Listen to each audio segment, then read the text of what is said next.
দর্শক, আমি এখন আপনাদের দেখাচ্ছি যে গ্যাস সিলিন্ডার থেকে বাসায় যদি অগ্নিকাণ্ডের ঘটনা ঘটে সেটাকে কিভাবে মোকাবেলা করবেন, অর্থাৎ গ্যাস সিলিন্ডারের যে গ্যাস সেটা কিভাবে বন্ধ করবেন সেই দৃশ্য এখন আপনাদের দেখাচ্ছি। দেখতে পাচ্ছেন একটি ভয়ঙ্কর ঘটনা, সেই ঘটনাটা এখন দেখানো হচ্ছে।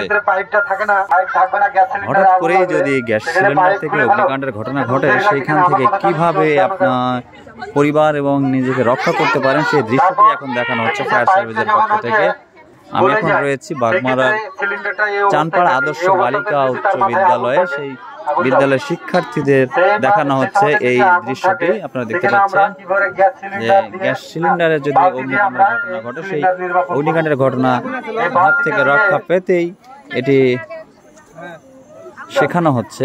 এই যে দেখতে পাচ্ছেন বাসায় যদি এরকম একটা বাল্ব থাকে, অর্থাৎ অক্সিজেন যদি প্রবেশ না করে তাহলে আগুনটা নিভিয়ে যাবে। আসলে ভয়ের কিছু নেই, যদি অগ্নিকাণ্ডের ঘটনা ঘটে দ্রুত সময়ের মধ্যে কিন্তু এটি দেখতে পারেন।